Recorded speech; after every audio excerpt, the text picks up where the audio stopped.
well as the owning of our public services. Thank you. Thank you, Councilor Dowell. Other questions? Thank you, Mr. Elliott, for your presentation. You can return to the gallery. And just for clarity, we are not considering water as simply wastewater. That's just to be very clear. Next delegation is Mr. John Hopkins, DE 13-36. Mr. Hopkins, if you could identify yourself, who you represent, and you have 10 minutes for your presentation, and we may have questions afterwards.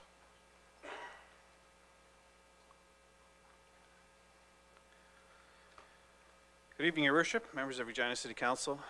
My name is John Hopkins. I'm the Chief Executive Officer of the Regina District Chamber of Commerce.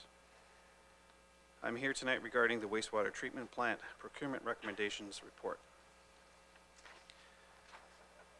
I want to begin my comments by talking about the important role the private sector plays in the safety and security of our society.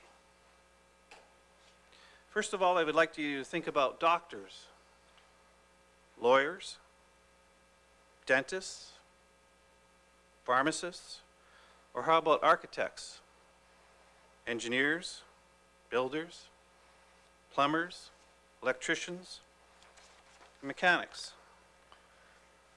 What about pilots, truck drivers, locomotive engineers, bankers, accountants, and investment advisors?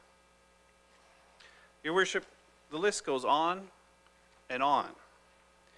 These vocations are but a small sample of the services that we trust the private sector to provide every single day. Not only do we count on the private sector to provide these services to a very high and ethical standard, I would say that without these standards of excellence, our society would face an uncertain future.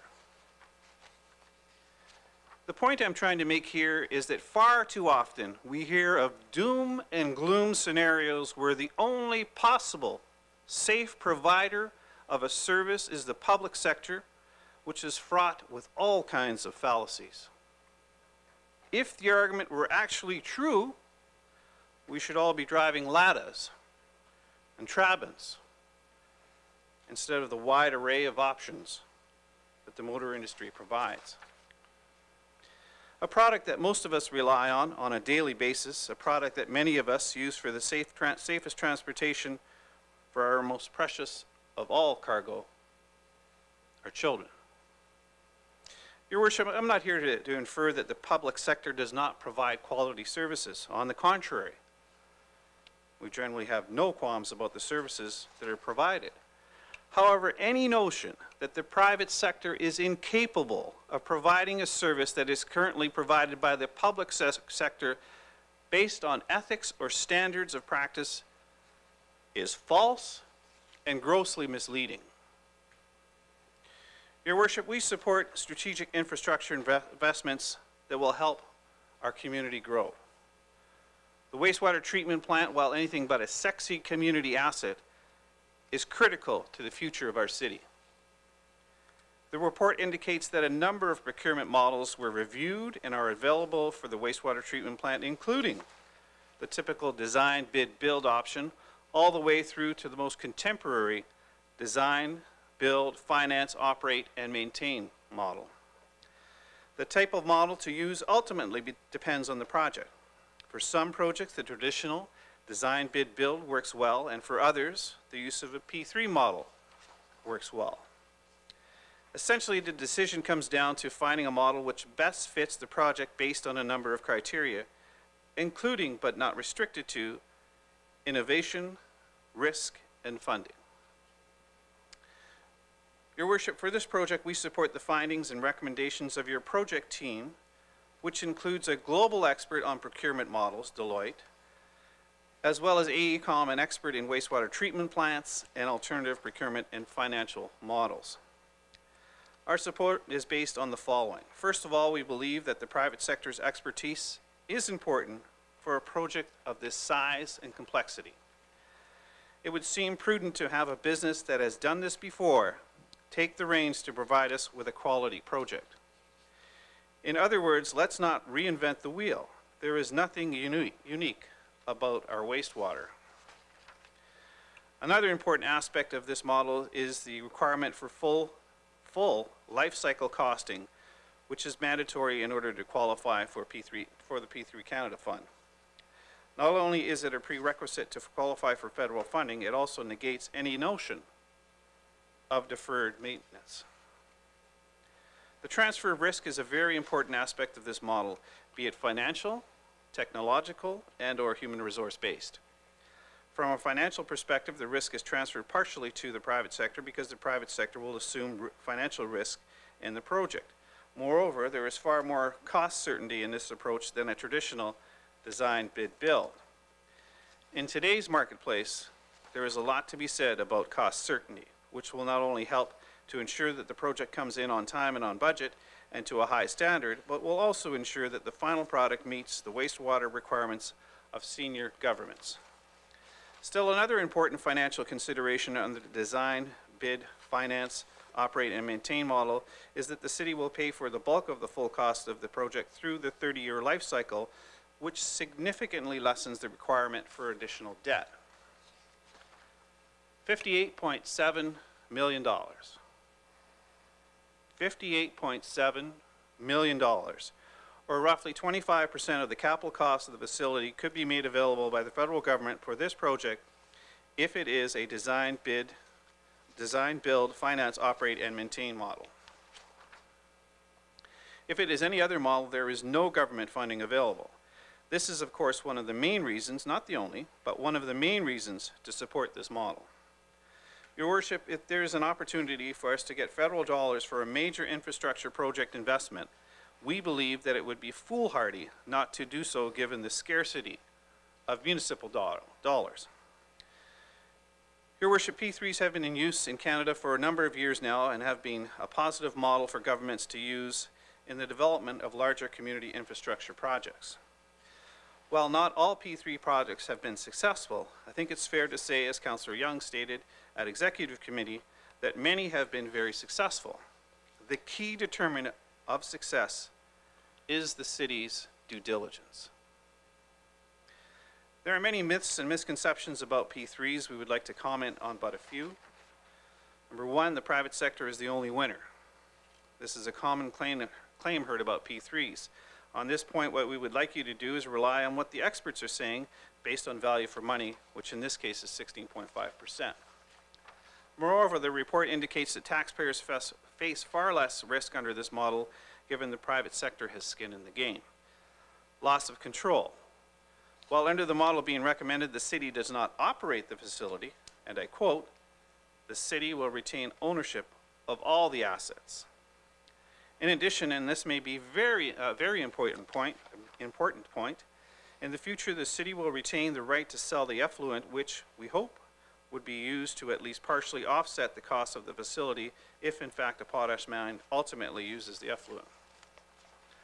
Loss of jobs. This is another claim that is heard about P3s. In this case, the report indicates that there will not be job losses, but rather a transfer with all rights and obligations retained.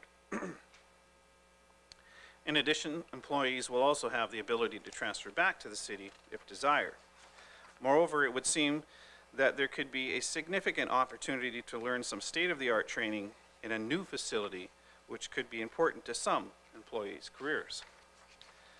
Your Worship, in conclusion, we support the recommendations and believe that a design, build, finance, operate, and maintain model is the appropriate model for this strategically important infrastructure investment.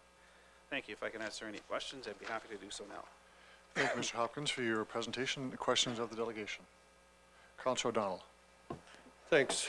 Welcome. I want to, first of all, question, have you read the report, the entirety and Yep. so on? Yeah, I thought so. So I have too, a number of times, and I want to get your take on the word risk. Now, personally, I think all the risks that's over here right now, but based on all the things you've read, can you just give me your take on that and what it means to you? Well, I think part of the risk is the actual construction of the facility in terms of if the private sector has skin in the game, and in fact, if there is an ability to hold back funds until the project is complete on time and on budget. And if it's not brought in on time and on budget, there are penalties that reduces the risk to the taxpayer. I mean, I think that that's an important aspect of it, but that's just one. The other risk is the technological risk that's involved in a project of this type of complexity. And anytime you can get sort of cutting edge private sector expertise on this, why you'd be crazy not to use it? I mean, nothing wrong with the people that are currently doing the job, but there is some other expertise that's out there, and if we're not using that, well, there's a risk involved in that also. So I think that that's another important consideration. The other important consideration on the financial side is the level of debt. I mean, if you're going to a different model, you're incurring debt right away, a lot more debt right away than you would under this proposed model. So, and then there's the HR component side of the equation, and that would be the three main pieces would be the financial side, the technological side, and the HR side. Thank you. So I'll follow that up with something you said, and I'm going to interject the word innovation. Would it make sense that if over the course of this contract that things change and that it would be better to adjust something because you can run more efficiently, in other words, cut your costs and so on, that you would do that you would continue to innovate, or am I missing the point? I think that's an absolutely vital component of the whole project is innovation. And, you know, instead of doing things the way they've always been done, if there's a better way to do them, particularly if it will save money or lead to a better product, why wouldn't you do that? Okay, thanks. Thank you, Councillor Donald. Other questions? Thank you, Mr. Hopkins. You can return to the gallery, and we'll now consider the report for us. Councillor Wandera, I'll ask you to introduce the report, then I'll have Mr. Wandera to provide us some background on the report itself. Thank you, Worship. We're to bring you CR 13-26, the wastewater treatment plant upgrade procurement recommendation. Recommendation of the Executive Committee is that the City Council approve proceeding of the design, build, finance, operate, maintain, procurement approach for the upgrade of the wastewater treatment plant. The City Council authorized the Deputy City Manager of City Operations to proceed with the preparation of the procurement document, request for qualification, and request for proposal in support of the DBFOM model for the upgrade of the wastewater treatment plant, and the project based upon following scope. The design and construction of the wastewater treatment plant that meets the city wastewater treatment plant permit, effluent quality requirements that come into effect in December 31st, 2016. And a capacity of the upgraded wastewater treatment plant that will be able to meet the needs of a population of 258 million, sorry. That's pretty good, yeah. Yeah, we got 1,000. 258 million. That's a better number. And we'll continue to give a couple more here. That the City Council authorized the Deputy City Manager of City Operations to proceed with an RFQ while awaiting the P3 Canada funding decision. But the Deputy City Manager of City Operations shall not issue an RFP without the first confirming that the city will receive P3 Canada funding for the project. And the following funding model for wastewater treatment plant upgrade be approved. The capital commitment of $224.3 million for the design, construction, servicing, planning, procurement, and project management cost for the DBFOM procurement be funded, and the following funding sources up to $118.3 million in the debt through the private partner, up to $58.7 million representing 25% of eligible cost funded through the P3 Canada fund, offsetting additional city debt, $19.8 million from the general utility reserve, and $27.5 million in previously approved capital funding. And executive committee looking for concurrence, Your Worship. Thank you, Councillor. There's more in here, but we'll get to all that. Mr. Wanzur, do you want to provide us with some background information on the report before us? Thank you, Your Worship. The report before you is recommending a procurement approach for the city's wastewater treatment plant. We've been planning for this upgrade for several years, and we're now on a path to meet a December 16 target date, coincidental with our new regulations that we've been asked to meet. In March of 2012, City Council approved P3s as a procurement option and adopted a policy governing their use. In June of 2012, City Council approved applying to the P3 Canada Fund and conducting the analysis for the project, the benefit being the opportunity to seek up to 25% of eligible costs, or just over $58 million. Based on the results of our analysis to date, our recommendation is to pursue the DBFOM, design, build, finance, operate, and maintain procurement model for the wastewater treatment plant. The DBFOM offers many advantages to the city. It has superior debt management and cash flow compared to other construction models. It provides strong cost certainty during construction and operations of the plant. It shows a very positive value for money analysis over traditional procurement methods. It recognizes the full cost of operating the plant over its entire life cycle and the length of the contract. The DBFOM model allows for greater innovation in the design and long-term operations of the plant, ultimately leading towards lower costs for the city. And finally, the ability to access P3 Canada Fund money in the amount of $58 million. We recognize there's diverging views on P3s and the use of the private sector in delivering public services. CUPE has published an inventory in 2005 of a number of P3s that didn't work, including 64 in Canada of various forms, shapes, and sizes. Hamilton, the city of Hamilton, has been referenced a number of times as a previous failure that was brought back in-house after 10 years of the contract. And interestingly enough, McMaster University published a paper on the Hamilton-Wentworth analysis, and I have a copy from prepared under the supervision of Professor John Loxley as well from the University of Manitoba, and it's a really good post-mortem of some of the issues in the Hamilton-Wentworth contract. And it really documents some of the Canadian learnings around P3s and how the P3 industry has evolved and become a little bit more mature in understanding what the expectations are. Some of the mistakes in Hamilton, it was sole sourced. An unsolicited proposal from the president of Phillips Utilities to the city, and it was acted on. It appears that the contract had minimal oversight during the course of its tenure, and it had limited security in ensuring proper performance by the company, Phillips Utility Management.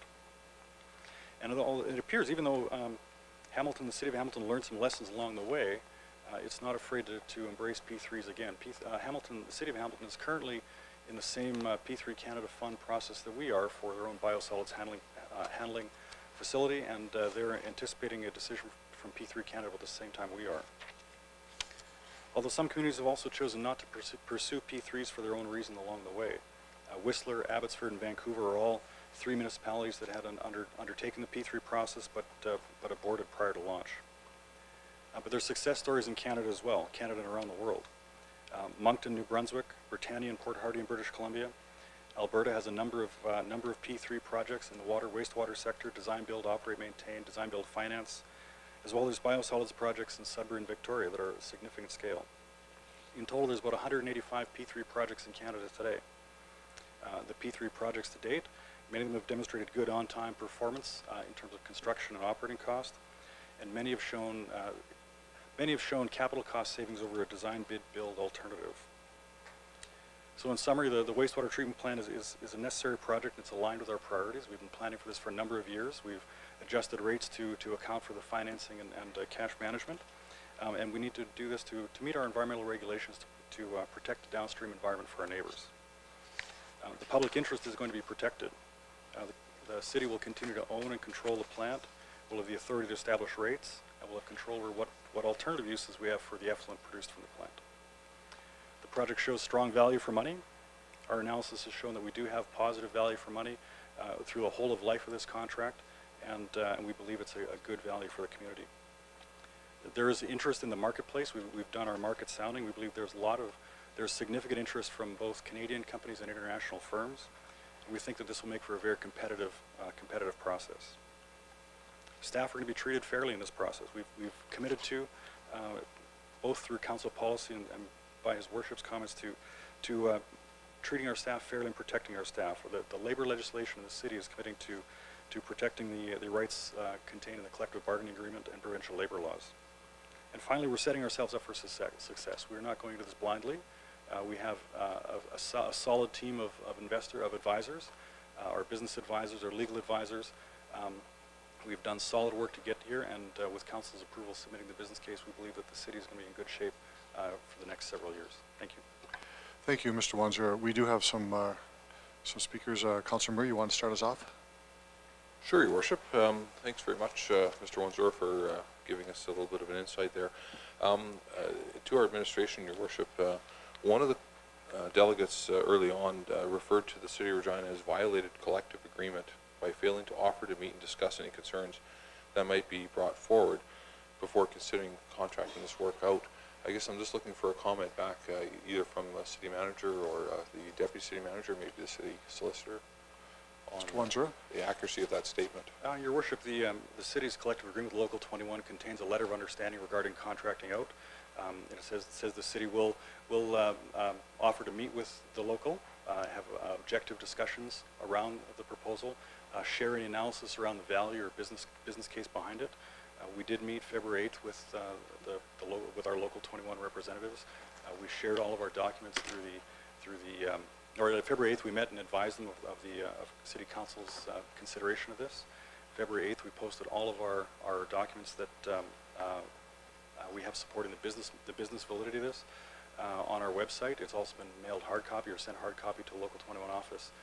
And ultimately the final decision rests with Council, and on February 13th and then today, Local 21 has had an opportunity to make a presentation to City Council sharing their opinions. Thank you very much for that, Mr. Wanzura. Your Worship, that is true that our local has been very active in giving us a lot of information about asking the right questions. So I do appreciate that very much. It helps me know that as we go forward, we're turning over all of those stones, making sure we cover all those bases.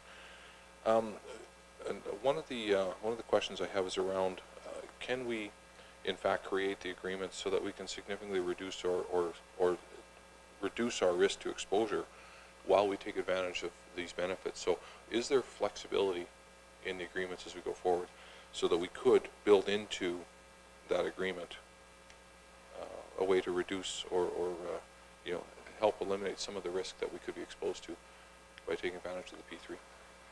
Mr. Wanzura? Your Worship, that's the foundation for some of the merits of a P3 process, being able to have an informed discussion and informed discussion over what risks there exist in a project and who is best suited to manage them. As I said last at the Executive Committee, there's risks in everything. One of the key risks for us in this plant is it is an operating plant. It has to keep running during construction and upgrade. It has to continue meeting permit. And if you had, for example, one of the significant risks is having the city operating this plant, and at the same time having a firm in the plant, same facility, needing to do significant upgrades to the process at the same time.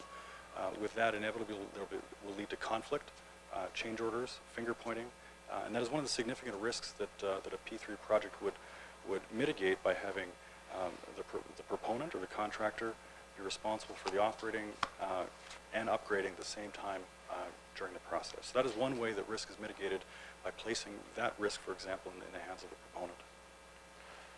I appreciate that. Thanks. And Your Worship, we've, although I have to say anecdotally, personally, you've heard those stories. Oh, something happened, something failed, didn't work right, and they had dumped a whole bunch of effluent into the ocean, into a nearby body of water. We don't have that luxury. This has to work correctly 100%. So I appreciate that we have the ability to make sure that people are held to task to make sure this does work, because we don't have, not that it's a luxury to dump effluent in the ocean, but there are municipalities that when push comes to shove and things fall apart, that is an option, and I know that still happens sometimes today. One of the other comments, and this will be my last on this, Worship, question, is that we would be forced to maintain and keep the old technology and wouldn't be able to adapt. Is that factual, or would we be able to adjust as we move forward? Obviously, if something new, some miraculous wand with a sparkly end on it, we do this and it cleans it all up for us, can we get the new little magic wand that's available, or we'd be locked into the old system? Mr. Wanzura? Now, Your Worship, I think that's a good example of the things that might change over time. It's about placing risks. So maybe a comparable example might not be identical, but say the regulations were to change in, say, 20 years. Something would happen if we placed all the risk on a private sector contractor, that if the regulations change, it's your responsibility. They would price that in as a cushion, or as a protection against the possibility. That is one of the things. Regulatory change is something that the city would maintain risk, maintain holding the risk.